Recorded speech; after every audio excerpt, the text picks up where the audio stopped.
여러분, 영생이 무엇일까요?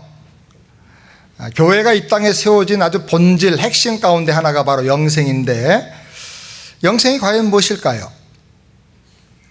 영생은 쉽게 대답하면 육체의 생명과는 완전히 차별화되는 다른 생명이다, 이렇게 말할 수가 있을 것입니다. 육체의 생명은 죽음 앞에서 무너지는 생명입니다. 그러나 영생은 죽음을 이기고 죽음을 초월하는 영원한 생명입니다. 저는 어려서부터 이상하게도 죽음을 많이 보았습니다. 초등학생 때 어렸지만은 괭이와 삽을 들고 1시간쯤 떨어진 먼 산에 칡뿌리를 캐러 혼자 갔던 적이 있습니다.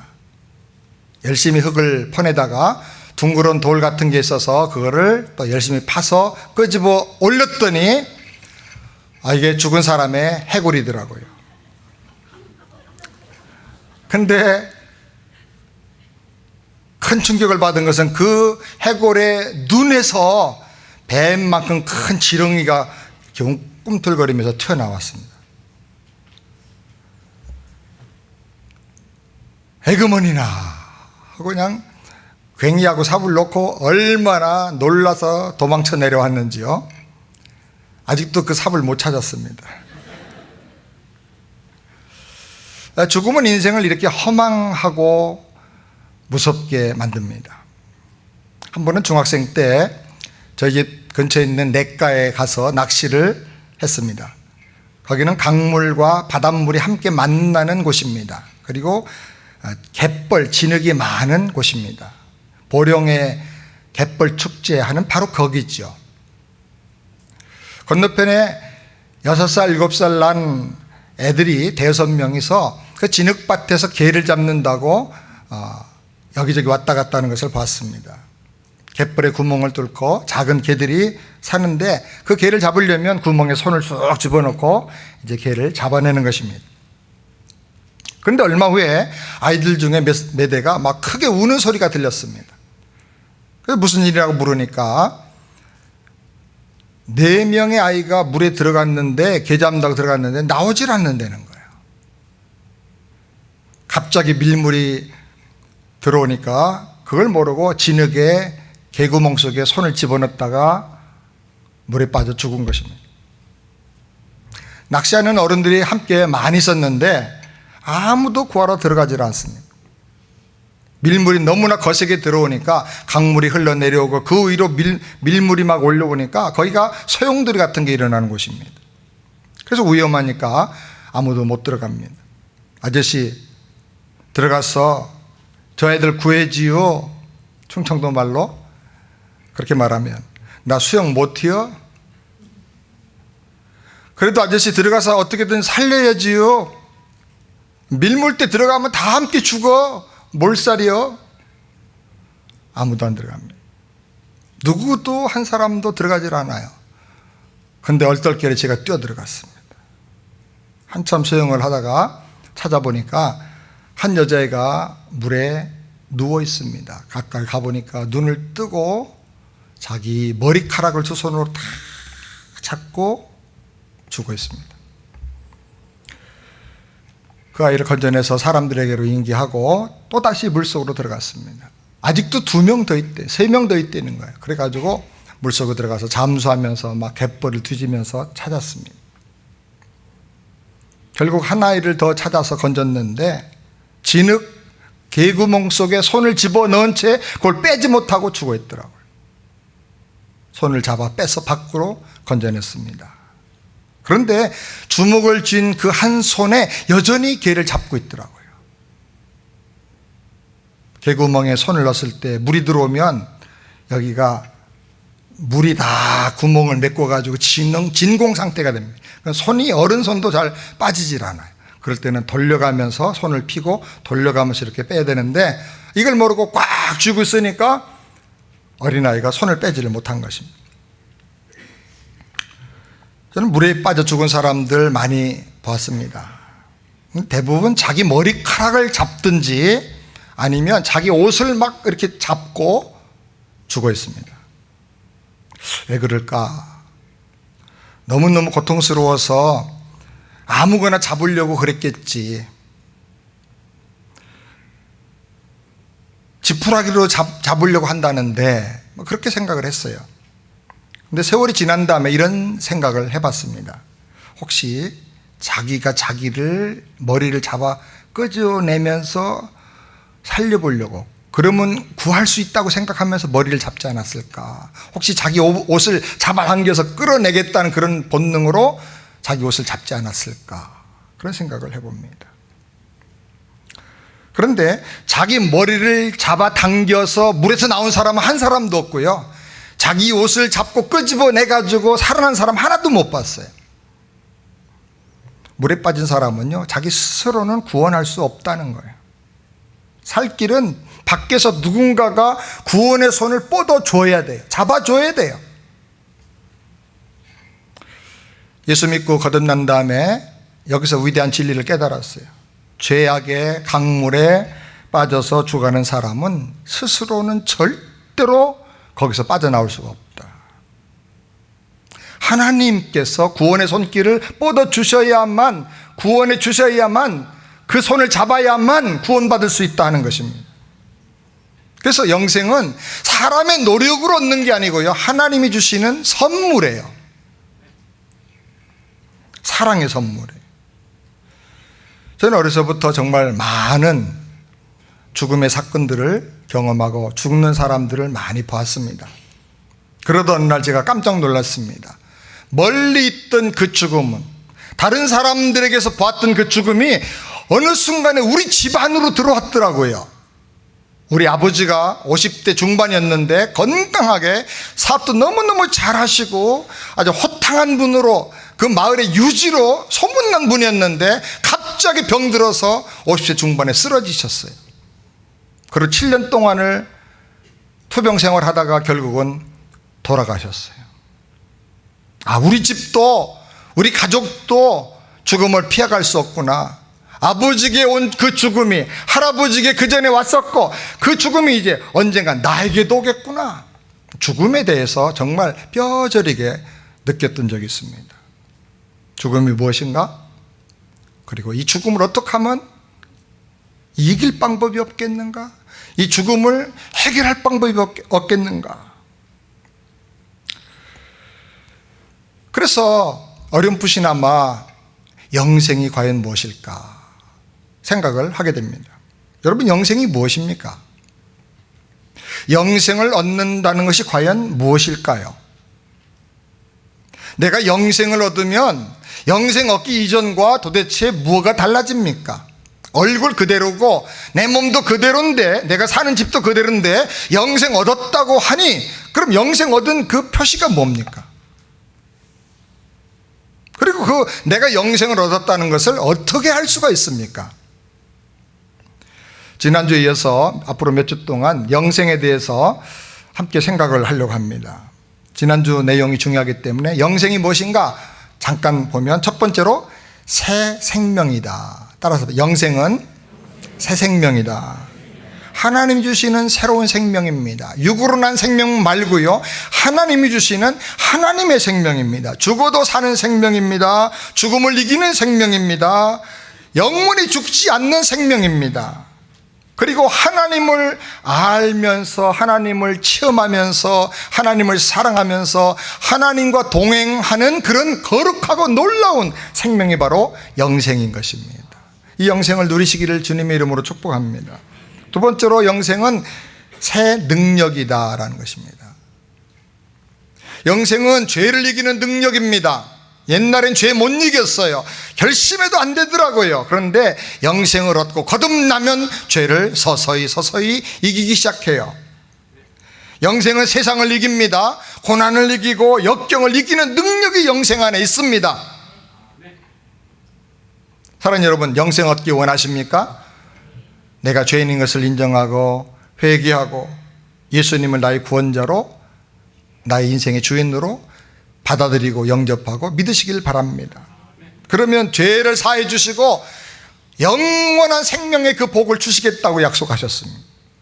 그냥 교회만 다니지 마시고 바로 예수 믿어서 영생 얻는, 그리고 영생을 날마다 누리고 승리하는 모든 성도님들 되시기를 바랍니다.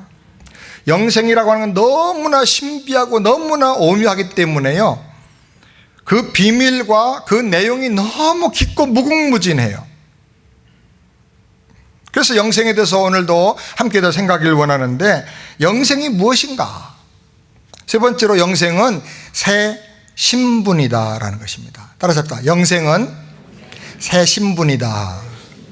요한복음 1장 12절 말씀을 다 같이 읽겠습니다. 영접하는 자, 곧 그 이름을 믿는 자들에게는 하나님의 자녀가 되는 권세를 주셨으니 이는 혈통으로나 육정으로나 사람의 뜻으로 나지 아니하고 오직 하나님께로서 난 자들이라. 예수님을 나의 구세주로 영접하면 하나님의 자녀로 거듭납니다. 하나님의 영원한 생명이 내 안에 들어오게 됩니다. 신분이 달라져요. 이제는 죄의 종, 심판당할 사람이 아니고 하나님의 자녀라는 신분을 내가 갖게 되는 것입니다. 하나님의 자녀로 내 신분이 바꿔지면 권세가 생깁니다. 우리 번역에 하나님의 자녀가 되는 권세라고 그 표현을 했는데 너무 잘 번역을 했어요. 신분이 권세를 불러와요. 신분은 권세를 동반해요. 어떤 작은 개날프고 키가 작은 여자가 차들이 쌩쌩 달리는 고속도로에서 커다란 트레일러 트럭을 탁 세웠어요. 정지! 그러니까 이 거대한 트럭이 탁 섰습니다. 그리고는 가냘픈 목소리로 말했습니다. 차에서 내리세요. 그러니까 트레일러 트럭 운전사가 내렸는데 덩치가 얼마나 큰지요. 팔목과 어깨와 등에 문신을 다 한 그런 사람입니다. 우락부락한 근육질의 남자가 내렸습니다. 그 여자가 어떻게 힘으로 할 수 없는 그런 굉장한 남자입니다. 그런데 여자의 말에 고분고분 순종하고 Yes sir 하고 움직입니다. 왜 그렇습니까? 여자는 힘이 없는데 신분이 달라요. 여자는 뭐예요? 경찰이에요. 경찰이라고 하는 신분이 있기 때문에 국가에서 주는 권세가 있는 거예요. 힘은 모자라요. 또 돈이 혹시 그 사람보다 더 적을 수도 있어요. 목소리도 작을 수도 있어요. 그러나 그 여자에게는 신분에 따라오는 권세가 있는 거예요. 권세. 사람이 어떤 신분을 가지면 거기에 따른 권세가 생깁니다. 우리가 하나님의 자녀로 거듭나면 하나님의 자녀만 갖고 누리는 권세가 따라옵니다. 믿으시기 바랍니다. 따라서 나는 권세를 가진 하나님의 자녀다. 아멘. 그럼 어떤 권세를 가지고 있는가? 대표적인 몇 가지만 생각하면, 첫 번째로는 하나님께 기도하면 들어주시는 권세를 가지고 있어요. 요한일서 5장 14절 다 같이 읽겠습니다. 그를 향하여 우리가 가진 바 담대함이 이것이니 그의 뜻대로 무엇을 구하면 들으십니다. 하나님과 직통되는 한 라인이 거듭나는 순간부터 개설되는 거예요. 이 셀폰은요, 배터리 차지도 해야 되고요, 이거는 또 계약 기간마다 또 전화하는 것마다 돈을 내야 돼. 하는 만큼. 또 로밍 해야 돼. 안 터지는 데도 있어. 또 물에 들어가거나 화장실에 들어가면 그당 잼병돼 버려. 그런데요, 하나님 우리에게 주신 기도의 권세, 특권은 어디서도 터집니다. 바울은 빌립보 지하 감옥에서 기도했는데 하나님이 들으셨어요. 심지어 구약의 요나는 고래 뱃속에, 큰 물고기 뱃속에서 부르짖는데 하나님이 들으시고 구원하셨어요. 하나님께서 우리 기도를 들어주시는 놀라운 특권이 여러분에게 있는 것을 믿으시기 바랍니다. 그래서 영생을 얻은 다음에 내 기도가 응답받는구나. 그래서 우리가 가진 바 담대함이라는 말을 하는 거예요. 담대함, 이게 바로 뭐야? 권세를 아는 거예요. 나에게 이런 특권이 있구나. 여러분 담대하게 기도하시고 승리하시기를 주님의 이름으로 축복합니다. 두 번째로, 예수 이름으로 병을 치료하는 권세를 주셨습니다. 마가복음 16장 17절을 함께 다 같이 읽겠습니다. 믿는 자들에게는 이런 표적이 따르리니 곧 저희가 내 이름으로 병든 사람에게 손 얹은 즉 나으리라. 혹시 병든 분, 몸이 아픈 분 계십니까? 오늘 등록하신 자매님도 누구누구가 몸이 아프다고 그렇게 지금 기도 제목도 같이 카드에 써내셨는데, 예수님의 이름으로 기도하면 하나님께서 들어주십니다. 예수님의 이름으로 아픈 곳에 손을 대고 기도하시길 바랍니다. 주님이 고쳐주세요. 내가 할 일은 기도하는 것이고 주님이 하실 일은 고쳐주시는 거예요. 약속하셨기 때문에 예수 이름으로 병마가 떠나가는 것입니다. 물론 의사도 또 약도 하나님 주신 선물이기 때문에 필요하면 의사에게도 가고 약도 먹으세요. 그러나 믿음으로 기도하면서 먹으세요. 그러나 그보다 앞서서 하나님께 기도하고 예수의 이름의 권세를 여러분이 믿으시길 바랍니다. 우리 교회는 지난 수년 동안 뭐 병명을 다 제가 나열할 수가 없어요. 백혈병 걸린 분들도 계셨고, 암도 참 많았고, 또 심지어는 정신적으로 고치기가 참 어렵다는 우울증이나 이런 불안한 병들도 참 많았어요. 그런데 우리 성도들이 합심해서 예수님의 이름으로 기도할 때 하나님이 성도들의 그 기도를 들으시고 한 사람도 어려움 당한 사람 없이 다 고쳐주셨어요. 아멘. 승리하신 승리 용사들이 우리 교회에 많아요. 너무나. 어떤 집사님은 아픈 사람 있으면 다 우리 새안교 오라고 해야 돼. 날 봐, 내가 고쳐봤잖아, 내가 낫잖아, 그렇게 얘기하는 분도 계시다 그래요. 예수 이름에 치유의 권세가 있는 걸 믿으시길 바랍니다. 그 다음에 세 번째로 마귀를 쫓아낸 권세를 주셨습니다. 마가복음 16장 17절을 다 같이 함께 읽겠습니다. 믿는 자들에게는 이런 표적이 따르리니 곧 저희가 내 이름으로 귀신을 쫓아내며. 여러분은 악령, 귀신의 실체를 믿으십니까? 좀 많이 공부한 분들은 무슨 귀신이 있어, 옛날 뭐 호랑이 담배 피던 시절 얘기야. 근데 여러분, 귀신이 없으면요 죄도 없고요, 죄가 없으면 심판도 없고 지옥도 없어요. 지옥은 마귀, 악한 마귀를, 사탄을 결박하기 위해서 하나님 만드신 특별한 고통과 형벌의 장소가 바로 지옥이에요. 그러니까 거기 가면 안 되는 거예요. 거기는 그 사악한 그 영적 존재 마귀도 두려워 떠는 곳이 지옥인데 사람이 거기 가면 견딜 수가 없는 거예요. 저는 목회하면서 여러 번 귀신의 실체를 보고 악한 영들과 싸워서 승리한 경험이 있습니다. 마귀는 실제로 존재합니다. 악한 영이 신자들을 시험에 빠뜨려서 의심하게 만들고 절망하게 만드는 것입니다. 악한 영이 온갖 죄악으로 유혹해서 사람들을 넘어뜨리는 것입니다. 가정이 파괴되고 부부간에 그렇게 사랑한다고 하던 그 부부들이 갑자기 눈이 뒤집어져 가지고 그 사람 보기도 싫다고 말하고, 숨소리 듣기만 해도 답답하다고 말하고, 헤어지겠다고 말하고, 그 이유가 뭡니까? 그 배후에는 악한 영의 역사가 있는 거예요. 교회가 그렇게 화평하다가 분열하고 어려움 당하고, 왜 그렇습니까? 악한 영들이 교회를 분열시키고 있는 것입니다. 우리 마음속에 불안을 조장하고 걱정과 염려와 불신앙의 씨앗을 심어서 그렇게 건강하고 그렇게 아름답던 기름지던 우리 마음이 갑자기 막 싸늘한 사막같이 돼버리고 말아요. 황무지같이 돼버리고 말아요. 살고 싶지가 않고 죽고 싶고, 돈도 많은데, 집도 좋은데, 애들도 다 잘 되는데 내 인생은 아무 의미가 없다고 절망하게 만드는 거예요. 누가? 악한 영이 그렇게 말하는 거예요. 자기 존재를 숨기기 때문에 우리가 모르는 거예요. 악령의 실체를 모르는 이 세상 사람들은요 절대로 악한 영을 쫓아낼 수가 없어요. 오히려 귀신이 어디 있어, 악령이 어디 있어, 그러면서 악령에게 이용당하고 놀이개가 되어 평생을 악령에 이끌려서 사는 거예요.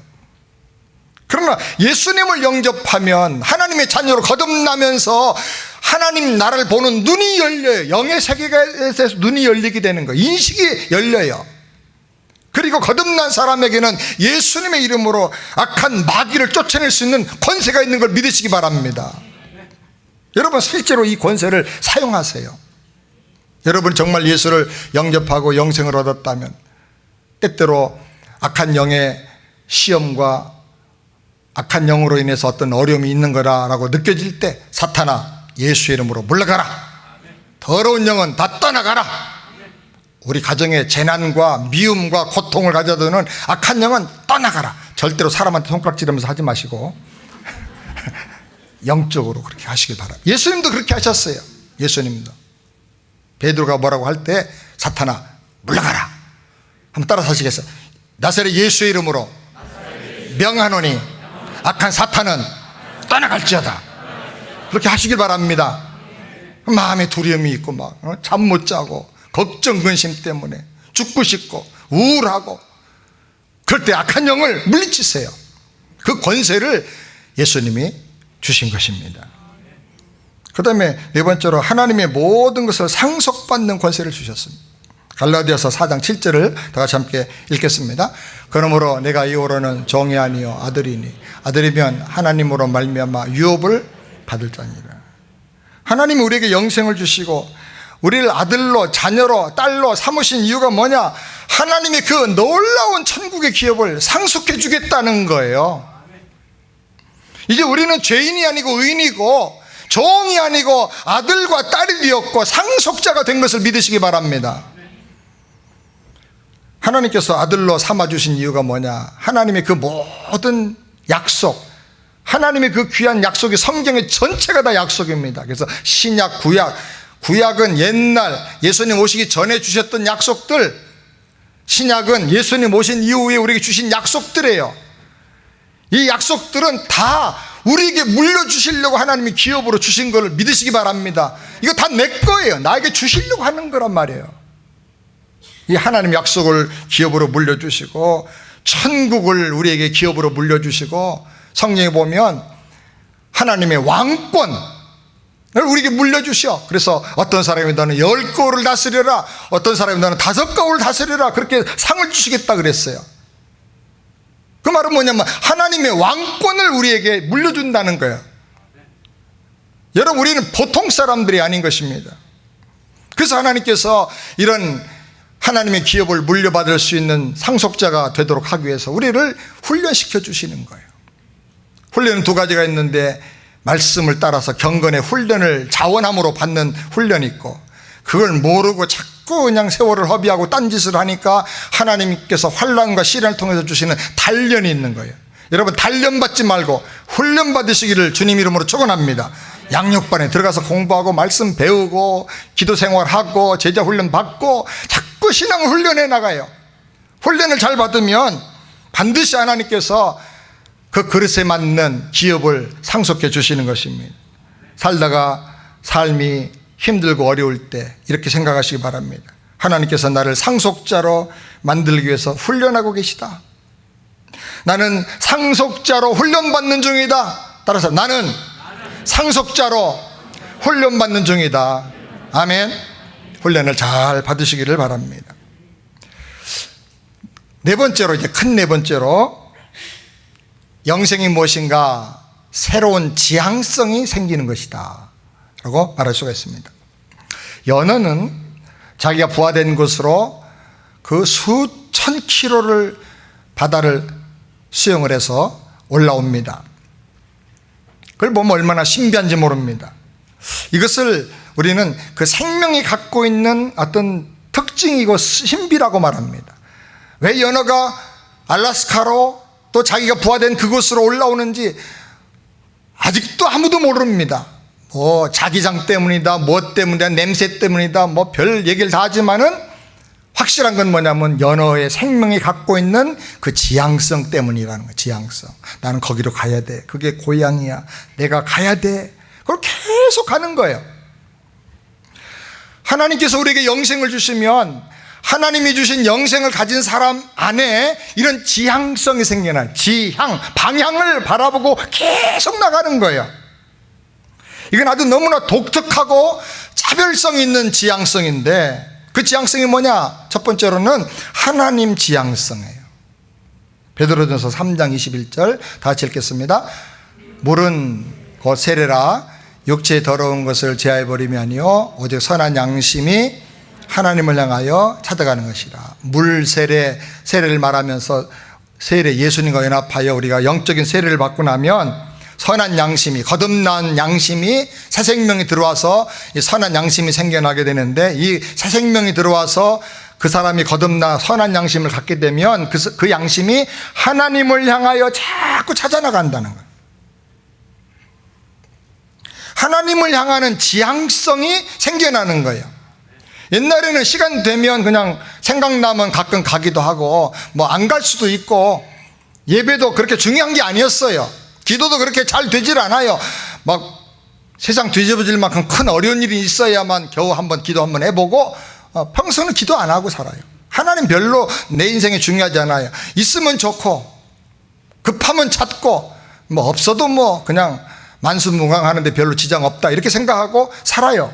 그런데 그렇게 교회를 다니다가 정말 예수님 영접하고 거듭나면요 달라져요. 지향성이 확실하게 생겨나요. 하나님 없는 삶은 무의미하다, 의미가 없다. 돈을 아무리 벌어도 하나님 없으면 기쁨도 없고, 돈을 아무리 쌓아놓고 큰 집에 살아도 하나님 없으면 마음에 평안이 없어. 하나님 없으면 내 인생의 미래도 없어. 내 삶의 의미는 하나님께 가까이 가는 데 있는 거야. 하나님을 가까이 하는 것이 내게 복이다. 그거를 깨닫게 되는 거예요. 이것이 하나님 지향성이라고 그래요. 그래서 무슨 일이 있어도 하나님을 찾고 기도하게 되고, 무슨 일이 있어도 항상 예배를 중심으로 살고 움직이게 되는 거예요. 지난번에 왔던 윤영주 장로님도 아시아나 유럽에서 무슨 일을 하다가도, 출장하고 뭐 하다가도, 공연하다가도 주일날 일정에 피치 못할 일정이 잡혔을 때만 제외하고는 비행기 타고 자기 본교회 가서 예배 드린다는 거예요. 돈이 들어도. 그게 뭐야? 하나님 지향성, 예배 지향성이 생기는 거예요. 그 안에 월드 W 트레이드 센터의 수석 부회장인 이돈 장로도 뭐 유럽에서 뭐 스웨덴 국왕인가 하고 면담하는 스케줄이 주일날 잡혔는데 그거 캔슬하고 자기 교회 가서 예배를 드렸대잖아요. 왜? 나는 그 국왕보다도 하나님 만나는 예배가 더 중요하다는 거예요. 그 예배 지향성. 무슨 일을 만나도 하나님을 생각하고 하나님과 연결하고 하나님께 감사하고. 아멘. 그리고 두 번째로는 풍성을 향한 지향성이 생겨납니다. 요한복음 10장 10절 말씀을 다 같이 읽겠습니다. 도적이 오는 것은 도적질하고 죽이고 멸망시키려는 것뿐이요 내가 하는 것은 양으로 생명을 얻게 하고 더 풍성하게 하려는 것이다. 도적은 곧 마귀를 상징합니다. 마귀는 우리의 생명과 믿음과 행복을 다 도둑질해 갑니다. 처음에는 도둑질합니다. 도둑질하는데 도둑질 당하는데도 몰라. 사랑을 잃어버리고 행복을 잃어버리고 가정의 건강을 잃어버리고 자꾸 잃어버릴 때도 몰라. 그러면 마귀가 그 다음에는 도둑만 하는 게 아니라 죽이러 온다. 강도로 변해요. 강도로. 죽이고 육체의 생명을 죽이고 막 그냥 기업을 죽이고 다 죽이고, 죽일 때도 정신 못 차리면 어떡한다? 멸망시킨다. 지옥으로 끌고 가버린다는 거예요. 그런데 예수님이 오신 이유는 양에게 생명을 주고 더 풍성히 주기 위해서 오셨다는 거예요. 예수님 주시는 영적 생명은요, 받으면 그냥 가만히 있는 게 아니고 풍성한 생명으로 자꾸 방향을 잡아서 나가는 거예요. 잎이 피고 줄기가 자라고 꽃이 피고 생명력이 점점 성장해. 그 다음 열매를 맺고 아주 맛있게 아름답게 익어서 30배, 60배, 100배로 결실을 합니다.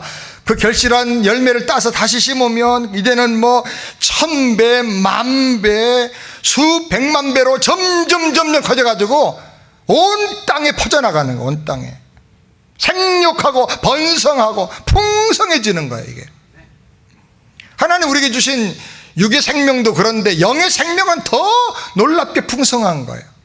말할 수 없는 풍성함이 있는 것입니다. 그 풍성함을 누리기를 주님 이름으로 축원합니다. 세 번째로는 이김을 향한 지향성입니다. 잠언 24장 16절 다 같이 읽겠습니다. 대저의인은 7번 넘어질지라도 다시 일어나려니와 악인은 재앙으로 말미암아 엎드러지느니라. 영원한 생명으로 거듭난 의인은 7번 넘어지는 일이 있어도 8번 일어난다는 거예요. 이것이 영생 얻은 하나님의 자녀의 특징이라는 거예요. 왜냐하면 세상을 이기는 믿음, 세상을 이기는 예수님의 그 생명을 그가 그 마음속에 영접해서 가지고 있기 때문에 넘어져도 그냥 망하지 않고 일어난다는 거예요. 다시 능력 주시는 하나님 은혜 안에서 나는 할 수 있느니라 하고 일어나는 거예요. 할 수 있거든요. 무슨 말이냐? 믿는 자에게는 능치 못함이 없느니라. 이 말씀이 있는데 어떻게 쓰러져 있는 거예요? 내 믿음대로 되리라 그랬는데 왜 믿음을 안 사용하는 겁니까? 구한 것은 받은 줄로 믿으라, 그리하면 그대로 되리라. 기도하면 되는데 왜 기도를 안 하느냐는, 기도할 수 있고 말씀이 내 안에 있고 예수의 생명이 내 안에 있고 믿음이 내 안에 있으면 우리는 일어날 수가 있는 것입니다. 주님의 말씀이 내 가슴 속에 있는데 나는 어떻게 불가능하다고 말하고 포기하는 거예요? 나는 어떻게 알 수 없다고 절망하는 겁니까? 이것은 문장이 안 되는 거예요, 여러분. 말이 안 되는 거예요. 내 안에 불가능이 없는 하나님의 생명이 내 안에 있는데, 패할 수 없는 하나님의 생명이 내 안에 있는데 왜 그걸 모르냐는 거예요. 나는 할 수 없지만, 나는 약하지만, 그러나 내 안에 계신 하나님은 강하십니다. 아멘. 하나님이 주시는 영생을 가진 사람은 절대로 슬퍼하고 낙심하고 절망하고, 그래서 인생과 삶의 패배자가 될 수 없는 것입니다. 잠깐은 넘어질 수 있어요. 잠깐은 어려운 일 당할 수도 있어요. 그러나 우리는 다시 하나님을 의지해서 일어설 수 있는 것입니다. 우리 주님 말씀하셨어요. 내가 세상을 이겼노라. 세상에서 너희가 환난을 당하나 담대하라. 내가 세상을 이겼노라. 세상에서는 우리가 환난과 어려움을, 슬픈 일을 당할 수 있어요. 그러나 담대하시기 바랍니다. 우리 안에 계시는 예수님, 우리에게 영원한 생명 주신 예수님, 그 생명은 세상을 이긴 생명이라는 거예요. 그러므로 넘어져도 다시 일어나고, 넘어져도 다시 일어나고, 기도하면서 일어나고, 믿음으로 일어나고, 말씀 선포하면서 일어나고, 그래서 결국은 승리하는 거예요. 이 승리를 향한 지향성, 넘어져도 일어나는 이 지향성, 이게 거듭난 하나님의 자녀들이 갖는 생명이에요. 인민생활이 힘들어도 절대로 여러분 쓰러져서 낙심하지 말고 예수 생명으로 승리하기를 바랍니다.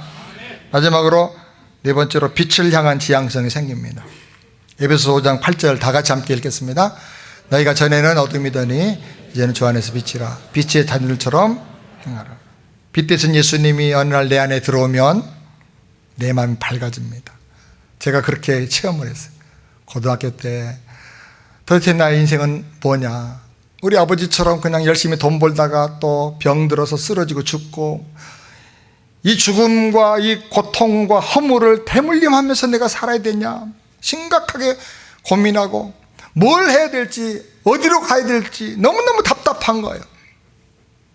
그래서 그냥 싸움도 하러 다니고, 짬만 나면 만학계 가게 가가지고 그냥 한숨만 푹푹 쉬고 그냥 뭐 세월을 죽이고 있어요. 시간을 죽이고 뭘 해야 될지를 모르고 답답하고, 하나님께서 어느 날 제 안에 찾아오셨어요.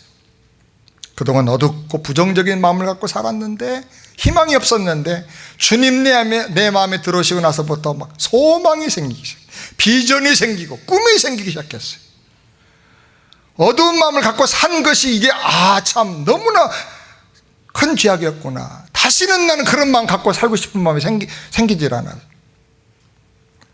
부정적인 마음과 불신앙의 마음이 점점 사라지는 것입니다. 찬송가에 보니까 내 영혼 내 햇빛이니 영화롭고 찬란해. 주님의 그 햇빛이 비치니까 곰팡이들이 다 죽어서 없어져 버리고, 그늘이 다 사라져 버리고 꽃이 피기 시작하는 거예요. 내 마음 속에, 내 심령 속에.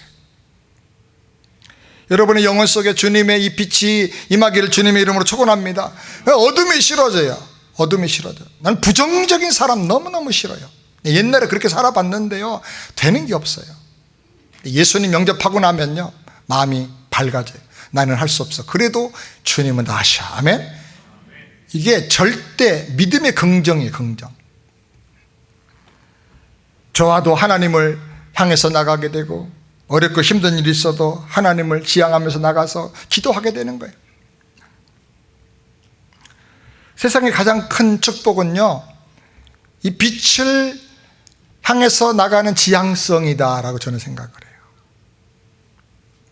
똑같은 일을 만나도 어떤 사람은 어둠으로만 자꾸 나갑니다. 생각과 마음이 안 되는 것만 생각하고, 불평할 것만 찾아내고, 불행한 것만 찾아내는 거예요. 슬픈 이유만 찾아내는 거예요. 일어날 수가 없어요. 그러니까. 근데 그런 어려운 일을 당했지만은 한 사람은 가능성을 찾아내고 하나님의 약속을 찾아내고 일어설 수 있는 믿음의 동기를 찾아내고 빛을 보는 거예요. 빛을 보는 거예요. 그래서 내 안에 하나님의 나라가 이루어지는 거예요. 아멘. 예수 믿으면서도 안 된다, 못한다, 불평하고 원망하고 다른 사람에게 그냥 비난하고 책임 전가하고, 그건 아직 영생 얻은 사람이 아닐 수 있어요. 영생을 얻었을지라도 누리고 있지를 못하기 때문에 그럴 수 있어요. 그렇게 살면 지옥입니다. 예수님은 영생을 얻고 이 땅에서부터 천국을 누리기를 원하십니다. 이 시간 영생을 얻고 천국을 누리기를 원하시면 내 모든 허물과 죄를 주님 앞에 자백하십시오. 다시는 나 이렇게 어둡게 살고 싶지 않습니다. 주님, 변하여 새 사람 되기 원합니다. 주님의 생명으로 한번 살기를 원합니다. 제 모든 허물과 죄를 용서해 주시고 내 안에 오셔서 나의 구주가 되시고 나의 생명이 되시고 내 왕이 되시고 내 주인이 되어 주시옵소서. 기도하시기 바랍니다. 주님께서 오늘 여러분 안에 오셔서 이 놀라운 영생의 복을 주시기를 주의 이름으로 축원합니다.